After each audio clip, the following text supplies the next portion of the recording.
এই ভিডিওটো বিদ্যাভৰী পাঠ্যক্ৰমৰ ৬ষ্ঠ শ্ৰেণী গণিত বিষয়ৰ অনুশীলনী 3Bৰ যিখিনি পাঠভিত্তিক অংক দিয়া আছে আজি এইখিনি আলোচনা কৰিম। আমি প্ৰথমতে ১ নম্বৰত থকা সত্য অসত্য লিখা এই অংককেইটা কৰিবলৈ চেষ্টা কৰিম। সত্য হ'লে টি লিখিবা আৰু অসত্য হ'লে এফ লিখিবা। এতিয়া ১ নম্বৰত দিয়া আছে ইয়াৰে ৩ৰে বিভাজ্য সকলো সংখ্যা ২ৰে বিভাজ্য। কোনো এটা সংখ্যা ৩ৰে বিভাজ্য হ'ব পাৰে কিন্তু ২ৰে বিভাজ্য নহ'ব পাৰে, গতিকে এইটো মিছা হ'ব, ফলছ। কাৰণটো কি চাবা, এতিয়া ৯ক ৩ৰে বিভাজ্য হয় কিন্তু ৯ক ২ৰে বিভাজ্য নহয়, গতিকে এইটো উক্তি কি হ'ব, এটা মিছা উক্তি হ'ব। ২ নম্বৰতে ২ আৰু ৩ৰে বিভাজ্য সংখ্যাবোৰ ৬ৰে বিভাজ্য কাৰণে ২ আৰু ৪ৰে বিভাজ্য সংখ্যাবোৰ ৮ৰে বিভাজ্য, এইটোও মিছা হ'ব। কাৰণটো চাবা, এতিয়া ২ আৰু ৩ৰে বিভাজ্য সংখ্যাবোৰ ৬ৰে বিভাজ্য হয়। চাবা এতিয়া ২ আৰু ৩ৰে বিভাজ্য সংখ্যা কি আছে, আমাৰ প্ৰথমটো ৬ আছে, ৬ক ৬ৰে বিভাজ্য, আৰু ২ আৰু ৩ৰে বিভাজ্য দ্বিতীয় সংখ্যাটো আছে আমাৰ কিমান, ১২, এইটো হ'ব আমাৰ ৬ৰে বিভাজ্য। তাৰপিছত ১৮ পাম, এইটোও 6ৰে বিভাজ্য। কিন্তু ২ আৰু ৪ৰে বিভাজ্য সংখ্যাবোৰ ৮ৰে বিভাজ্য নহ'ব পাৰে। এতিয়া এই ১২ সংখ্যাটো ২ৰেও বিভাজ্য হয় বা ৪ৰেও বিভাজ্য হয়, কিন্তু ১২ সংখ্যাটো ৮ৰে বিভাজ্য নহয়, গতিকে এইটো এটা কি হ'ব, মিছা উক্তি হ'ব, এফ লিখিবা, দুটা এফ। ৩ নম্বৰত এটা সংখ্যা ১০ৰে বিভাজ্য হ'লে সংখ্যাটো ৫ৰে বিভাজ্য হ'ব, এইটো সত্য। কাৰণ ১০ৰে বিভাজ্য হ'বলৈ গ'লে সংখ্যাটো কি হ'ব, শেষত আমাৰ শূন্য থাকিব লাগিব, অৰ্থাৎ এককত শূন্য থাকিব লাগিব, আৰু যদি এককত শূন্য থাকে তেতিয়াহ'লে ৫ৰে বিভাজ্য হ'ব এইটো সংখ্যা, এইটো সত্য হ'ব। টি এটা সংখ্যা ৫ৰে বিভাজ্য হ'লে সংখ্যাটো ১০ৰে বিভাজ্য নহ'বও পাৰে, এইটোও সত্য। ৫ৰে বিভাজ্য হ'ব পাৰে এটা সংখ্যা, অৰ্থাৎ ২৫টো ৫ৰে বিভাজ্য হয় কিন্তু ১০ৰে বিভাজ্য নহ'বও পাৰে, গতিকে নহ'বও পাৰে কৈছে, গতিকে এইটো কি হ'ব, এটা সত্য উক্তি হ'ব, টি লিখিবা। এতিয়া ৫ নম্বৰটো কি কৈছে যে এ আৰু বি দুটা সংখ্যা দুটা কি, সাধাৰণ উৎপাদক ১, অৰ্থাৎ এই দুটা পৰস্পৰ মৌলিক সংখ্যা। যদি এ আৰু বিৰে এম বিভাজ্য তেন্তে এ পূৰণ, এইটো চি নহয়, এইটো বিৰে হ'ব, এ পূৰণ বিৰেও এম বিভাজ্য, এইটো কি হ'ব, বি হ'ব, কাৰণ চি কি হ'ব ইয়াতে উল্লেখে নাই, গতিকে এইটো বি ধৰিব লাগিব আমি। এতিয়া চাবা, এইটো সত্য হ'ব, কাৰণ যিহেতু এ আৰু বিৰ সংখ্যা দুটাৰ সাধাৰণ উৎপাদক কেৱল ১, ধৰা হ'ল ৫ আৰু ৭, ৫ৰ উৎপাদক কি আছিল আমাৰ ১ আৰু ৫, ৭ৰ উৎপাদক ১ আৰু ৭, কেৱল ১টোৱে সাধাৰণ উৎপাদক, গতিকে এই দুটাক কি ক'ব, পৰস্পৰ মৌলিক সংখ্যা। এতিয়া আমি এনে এটা সংখ্যা ল'ব লাগিব যিটো নেকি এম হ'ব, ধৰা হ'ল এমটো আমি কি ৩৫ ধৰিলোঁ, যিটো নেকি এৰেও বিভাজ্য যাব, অৰ্থাৎ ৫ৰেও বিভাজ্য হ'ব আৰু ৭ৰেও বিভাজ্য হ'ব। ৩৫টোৱে এনেকুৱা এটা সংখ্যা আছে যাক ৫ৰে বিভাজ্য হ'ব আৰু ৭ৰেও বিভাজ্য হ'ব, এইটো কৈছে এ আৰু বিৰে এম বিভাজ্য। এতিয়া এ আৰু বিৰে এম বিভাজ্য হ'ল এইটো ৩৫, তেতিয়াহ'লে এ পূৰণ বিৰেও এম বিভাজ্য, এ পূৰণ বি অৰ্থাৎ ৫ পূৰণ ৭ সমান ৩৫ৰেও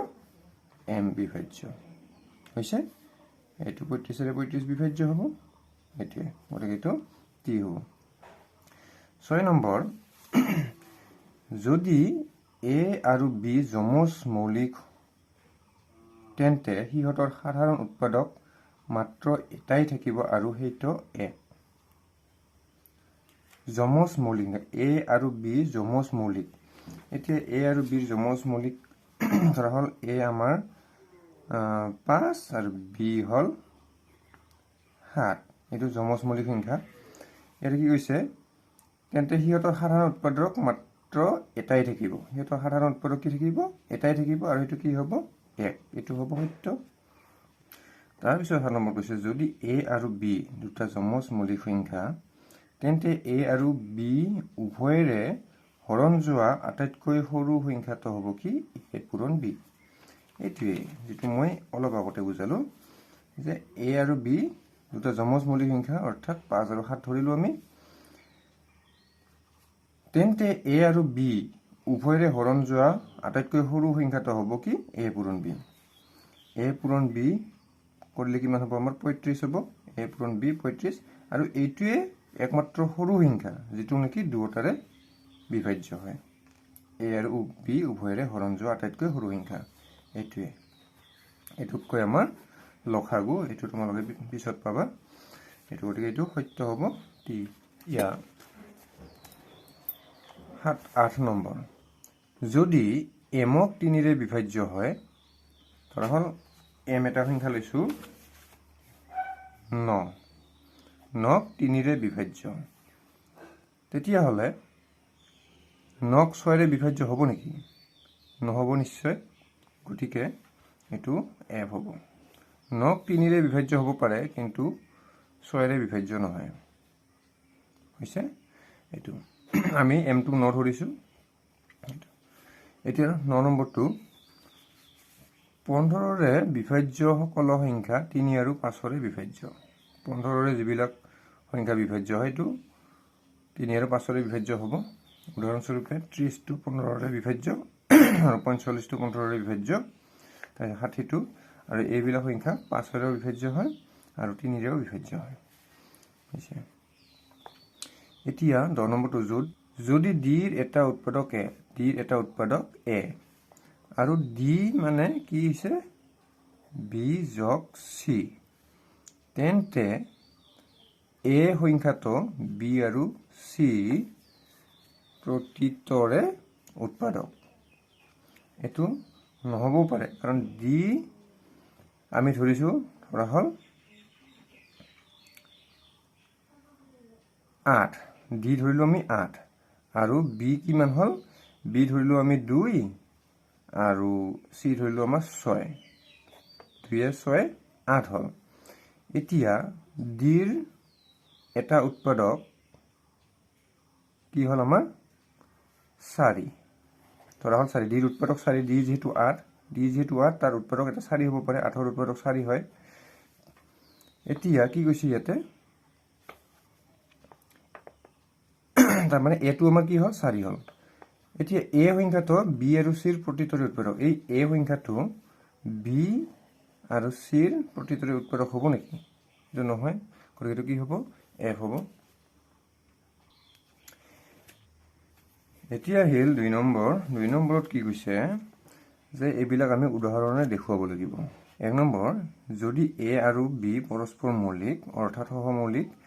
তেন্তে হিহতৰ অতি কমেও এটা মৌলিক নহলে হয় এটো দেখুৱাব লাগে এটো দেখুৱালে কি হ'ব a ধৰা হল আমাৰ 7 আৰু b হল আমাৰ 8 এটোৰ পৰস্পৰ মৌলিক সংখ্যা কাৰণ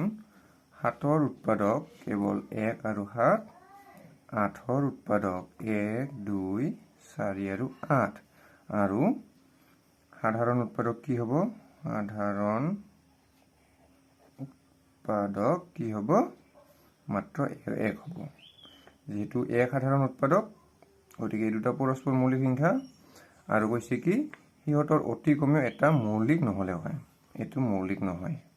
গতিকে এনেকে লিখি দিবা গোটেইখিনি লিখি দিবা বুজাই দিবা হৈছে এটো তাৰপিছত 2 নম্বৰত কি কৈছে b আৰু c ৰ উৎপাদক a হলে b আৰু c ৰ উৎপাদক a হলে b মাইনাস c ৰ উৎপাদক a হ'ব b মাইনাস c ৰ উৎপাদক a হ'ব এটো সমান নহয় এটোৰ উৎপাদক হ'ব মানৰ উৎপাদক a হ'ব এটো দেখিব লাগে তাৰ মানে আমাৰ a কি সংখ্যা হ'ব b কি সংখ্যা হ'ব আৰু c কি সংখ্যা হ'ব এনেকে লিখিবা এটো b যদি আমাৰ 12 ধৰো আৰু c যদি আমাৰ 8 ধৰো a 2 ধৰিলে আমাৰ এটো দেখুৱাব পৰা যাব এতিয়া b ৰ অৰ্থাৎ 12 ৰ উৎপাদক b আৰু c ৰ উৎপাদক a অৰ্থাৎ 12 ৰ উৎপাদক a মানে 2 আৰু 8 ৰ উৎপাদক 2 হৈছে আৰু 12 ৰ পৰা 8 গলে কিমান হ'ব আমাৰ 4 তাৰো উৎপাদক কি হ'ব আমাৰ 2 হ'ব গতিকে এই সংখ্যা কেইটা লিখি দিবা b 12 C8 A2 এনেকৈ লিখি দিলে হৈ যাব এইখিনি লিখিলে হ'ল খালি হৈছে এতিয়া 3 নম্বৰ 3ৰে হৰণ যোৱা সংখ্যা এটা 9ৰে হৰণ নাযাবও পাৰে এতিয়া 12 সংখ্যাটো 3ৰে হৰণ যাব কিন্তু 12 সংখ্যাটো 9ৰে হৰণ নাযায় গতিকে এটো কি লিখিব সংখ্যাটো 12 লিখি দিলে হ'ল 12 এটো লিখিলে হ'ল এতিয়া 4 নম্বৰ দুটা ক্ৰমিক অযুগ্ম সংখ্যাৰ যোগফল 4ৰে বিভাজ্য দুটা ক্ৰমিক অযুগ্ম সংখ্যা আমি প্ৰথমৰ পৰাই লম 1 আৰু 3 যদি লম আৰু এটা যোগফল 4 হ'ল এটো কি হ'ল 4ৰে বিভাজ্য এটো 4ৰে বিভাজ্য বা তাৰ পিছত আমি কি পাম ক্ৰমিক অযুগ্ম সংখ্যা 3 আৰু 5 পাম 3 5 হলে কিমান হ'ব 8 এটো 4ৰে বিভাজ্য 5 আৰু 7 12 এটো 4ৰে বিভাজ্য গতি দুটা ক্ৰমিক সংখ্যাৰ যোগফল লিখিলে হ'ল 1 যোগ 3 লিখিলে হ'ল 3 যোগ 5 8 এটো লিখিলে হ'ল যিকোনো এটা লিখিলে হ'ল হৈছে তাৰ পিছত 3 নম্বৰ 3 জোড়া পৰস্পৰ মৌলিক সংখ্যা লিখা 3 জোড়া পৰস্পৰ মৌলিক সংখ্যা লিখা 3 জোড়া পৰস্পৰ মৌলিক সংখ্যা এতিয়া 2 আৰু 3 এই দুটা পৰস্পৰ মৌলিক সংখ্যা কাৰণ 2 ৰ উৎপাদক 1 আৰু 2 3 ৰ উৎপাদক 1 আৰু 3